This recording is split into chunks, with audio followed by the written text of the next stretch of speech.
श्री रामचंद्र जी को ब्याह करके जब घर को आते हैं, लौटते हैं अयोध्या में, उसका कथा हम कहने जा रहे हैं। तो मंगल भवन मंगल हारी, द्रवंशु दशरथ अजीर बिहारी। सारा अमंगल को दूर करने वाले और हर काम को मंगलमय करने वाले प्रभु श्री रामचंद्र जी को मैं प्रणाम करती हूँ। जब श्री रामचंद्र जी अपने चारों भाइयों के साथ पिताजी वशिष्ठ मुनि जी, विश्वामित्र ऋषि जी के पास अयोध्या आते हैं, अपने महल को आते हैं बधुए के साथ, तो अयोध्या का आनंद कहा नहीं जाता है कि अयोध्या में कितना आनंद हो रहा है। उनके महल को तो बात ही मत पूछिए। जैसे कि नदियां सब दौड़ दौड़ के समुद्र में मिलती है, वैसे ही आनंद स्वर्ग से देवता लोग आनंद को बरसात की तरह बरसा रहे हैं।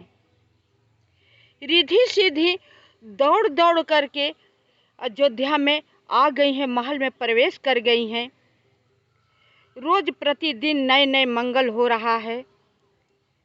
स्त्रियां जो है अयोध्या के महल में राम जी के और सीता जी को नाम रख रख करके गीत गाती हैं। तो ये सुन करके विश्वामित्र जी और वशिष्ठ मुनि जी को और राजा दशरथ जी को बहुत ही अच्छा लगता है। पूरी तरह से आनंद विभोर हो जाते हैं।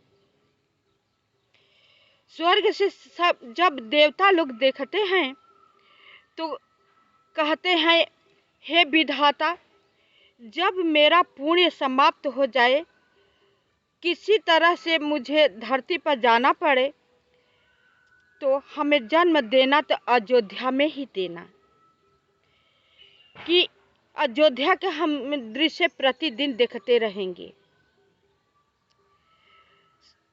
चारों बधुए के साथ रनिवास में बहुत मंगलमय हो रहा है। राजा दशरथ जी तीनों रानियों को बुला करके समझाते हैं कि देखिए, अभी बच्ची हैं, अपने माता पिता को छोड़कर आई हैं,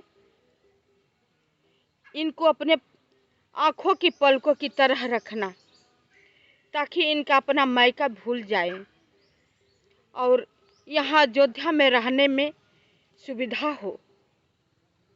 कौशल्या जी कहती हैं, आप चिंता मत कीजिए, वही होगा जो आप सोच रहे हैं। अब विश्वामित्र जी अपने धाम को जाना चाहते हैं। जब राजा दशरथ जी से कहते हैं जाने के लिए, तो महाराज राजा दशरथ जी उन्हें प्रेम पूर्वक रोक लेते हैं। श्री रामचंद्र जी रोक लेते हैं, फिर रुक जाते हैं।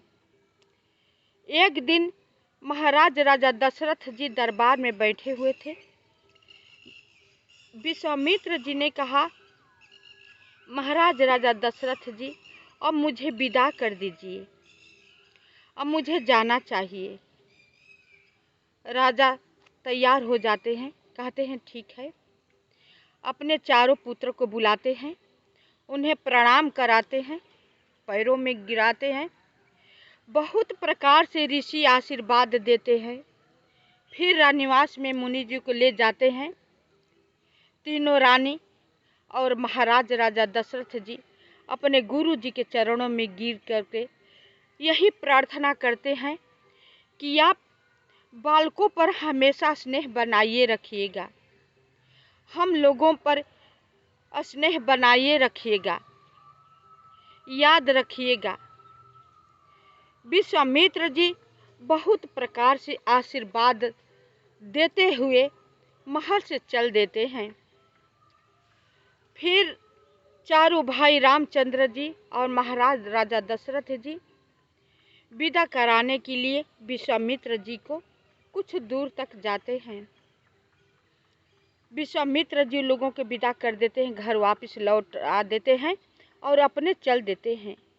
जब रास्ते में जाते हैं तो रामचंद्र जी को विवाह, अयोध्या का मंगल, राजा दशरथ जी के स्वभाव कि वो तो पुण्य की मूर्ति है। महाराज राजा दशरथ जी, मेरा भी पुण्य सब बहुत इकट्ठा हुआ था। अब मेरा सब तप व्रत पूरा हो गया, दर्शन पा करके, सब देख करके। यही सोचते हुए कब उनका रास्ता निकल गया विश्वामित्र जी को पता ही नहीं चला। शेष भाग अगले वीडियो में।